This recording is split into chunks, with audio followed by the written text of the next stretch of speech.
Y la palabra, digamos, que resume todo esto es incertidumbre, ¿ok? Lo que estamos viendo es una época o una etapa de mucha incertidumbre en el mercado y los inversionistas están como tanteando los pisos de todas estas correcciones que se han venido dando, ¿no? Es como que, hey, ¿será que aquí está el final? ¿Aquí están los soportes?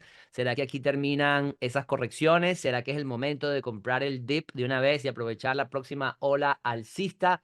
Así que esa es la gran, digamos, batalla que se está librando y el mercado lo que está es como que ávido de información, de eventos, de datos, de noticias que puedan generar o confianza o confirmar el miedo que tiene, ¿no? O sea, generar confianza o confirmar el miedo que tiene.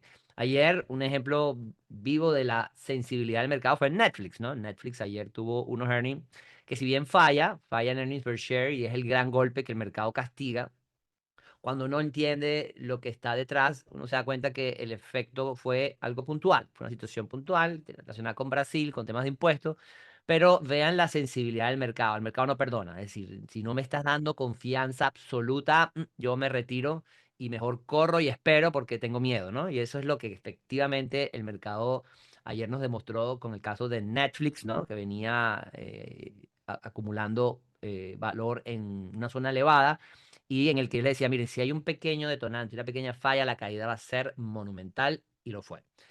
¿Ok? Ese es justamente ese carácter que yo he venido hablando de que, miren, al alza con toda, al alza, a la alza con moderación, a la baja con toda, porque está más sensible el mercado a salir corriendo que a montarse en una ola. ¿Ok? Es decir, ya como se han venido generando ganancias, crecimiento, recalentamiento, zonas elevadas, hay incertidumbre macroeconómica importante, todavía las negociaciones entre China y Estados Unidos no han terminado de decantar en una resolución final de qué va a pasar con esas relaciones. Toda la, digamos, incertidumbre en función de, bueno, ¿será que la inteligencia artificial va a dar tanto valor como el que le estamos pagando? ¿Será que nos fuimos de locos y pusimos de más? Esas preguntas todas tienen a la comunidad, ¿no?, paralizada. Y por el lado cripto, pues también hay una gran incertidumbre sobre la oferta de bitcoins y demás que podría estar alterando los precios todavía. Hay nerviosismo, pero ya se empiezan a ver señales, que es lo importante, ¿no? Ya se empiezan a ver señales de que el mercado nuevamente está interesado en comprar cripto, ¿no? O sea, como que ya se empiezan a ver pequeños fogonazos, ¿no?, de intención alcista, que es ese grupo que está, ok, ya este es el piso, realmente es, o le queda un poquito más, estoy comprando el dip o todavía hay un poquito más de dip aquí para esperar. Y eso es lo que ha hecho que estemos viendo unas cripto que intentan subir y boom, se caen. Intentan subir y boom, se caen, ¿no? así que va a ser un día también para aprender, ¿no? Ayer creo que en la mañana los que estuvieron en módulo 4 vieron lo interesante que fue el proceso de esas decisiones cortas, bien administradas. Utilizamos a nuestro catalizador. ¿Se acuerdan que en la mañana de ayer yo le decía el catalizador del día ayer? ¿Quién era? A ver, Russell. el Russell, ¿no? Y fue lo que exactamente aprovechamos. Fueron movimientos cortos, fueron movimientos muy buenos, muy rentables, muy rápidos, pero fue el catalizador. Fíjense que cuando Russell estuvo subiendo, el mercado daba con él, y cuando Russell se nos devolvió, el mercado igual estaba con él, ¿no? O sea que efectivamente Russell funcionó muy bien como catalizador en un mercado en el que el Dow Jones estaba como más animado, mientras que el Nasdaq estaba frenado, ¿no? Y esa combinación, la que nos ayudó a desenmarañar un poquito lo que estaba pasando fue el Russell, ¿no? Otra cosa que ayer salió, que comentaba en la clase de módulo 4 los que no estuvieron, es el Dow Jones. ¿Se acuerdan que el Dow Jones, en la clase de la mañana le decía, miren, el Dow Jones es de los índices el único que todavía tiene volumen pendiente por liquidar en la parte superior, ¿no? Había una consolidación en SPY, una consolidación en Nasdaq, e incluso consolidaciones en el Russell, pero el Dow era el único que no había caído en esa consolidación, en ese proceso de crear una trampa mortal. Y la razón era el volumen, cuando hacíamos el volume profile, que quedaba por encima. Bueno, ayer el Dow fue justo hasta el límite superior de esa zona de volumen, pero milimétrico. O sea, llegó, ahí fue donde paró, y cuando el Dow llegó a ese nivel y ahí paró, el mercado empezó a enfriar en general y continuar en esa consolidación en la que nos mantuvo por el resto del día, incluso en la tarde, que nos llevaron pues a básicamente decir, vamos a esperar a ver qué señales más claras hay, ¿no? Una de las discusiones fue, bueno, después del resultado de Netflix, oportunidades de compra, ¿cuáles fueron? SOXS, ¿verdad? Porque obviamente aun cuando Netflix no está en la industria de la inteligencia artificial, sí tiene un impacto en la percepción, en la confianza del mercado con respecto a los resultados de earning que viene. Entonces, a pesar de no estar directamente involucrado con la inteligencia artificial, aunque parcialmente sí, pero no directamente, el mercado reacciona, ¿no? Y esa oportunidad uno la captura con ETFs como SOXS, que como ven hoy ha venido subiendo en la apertura, ya tenemos un profit decente, es un 2%, pero 2% chin chin para el bolsillito, bienvenido, ¿verdad? No nos vamos a poner bravo con 2% de ganancia en acciones de un día para otro, ¿no? No es la gran ganancia, pero sigue siendo un buen profit. Que incluso si alguno dice, ¿sabes qué? Voy a agarrar mi plata y se acabó, lo puede hacer de una vez y lo puede tomar. No hay ningún problema, porque por ahora el mercado en la apertura todavía debe definir para dónde va a tomar camino.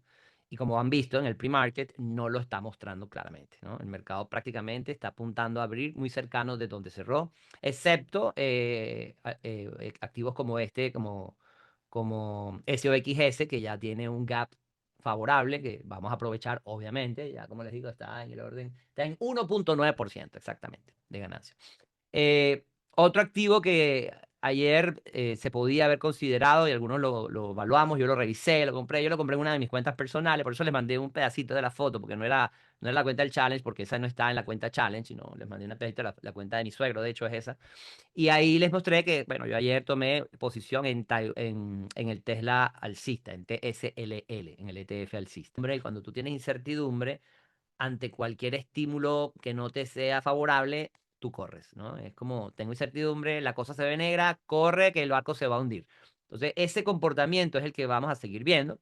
Y bueno, seguiremos aprovechando, ¿no? Seguiremos aprovechando porque para eso nosotros utilizamos técnicas muy, muy claras de risk management, las cantidades que invertimos. Cuando hablamos de ETFs y de acciones, tenemos 3 listas bien definidas, tomamos posiciones grandes en los activos que justifican inversiones grandes, seguras, estables, posiciones más moderadas en activos que son compañías rentables, buenas, que han sido exitosas, pero que tienen alguna situación puntual que haya tumbado su precio y que uno sepa que se puede recuperar. Entonces ahí uno entra en la segunda lista. Y una tercera que es la más arriesgada de todas, que es, bueno, voy a invertir en oportunidades del futuro que pueden ser mega rentables o pueden ser un fiasco total y perderlo todo. ¿Ok? Con ese criterio, entonces uno hace la asignación de presupuestos para no cometer errores de poner más dinero del que se debe en un activo con un nivel de riesgo que exceda los niveles sanos, ¿no? Y en el caso de las opciones, nuestra gestión de riesgo es el tercio del 5%. Nosotros, cada compra que hacemos cuando estamos empezando en esta comunidad, sobre todo, ¿verdad? Debemos ser extremadamente exigentes de que cada entrada que hagamos en opciones en el simulador o en la cuenta real, porque primero debe ser en el simulador. Eso yo ni lo voy a reforzar tanto porque ya ustedes deberían tener la capacidad de saber que primero van a trabajar simulador, ¿verdad? Porque para qué perder dinero de gratis. Pero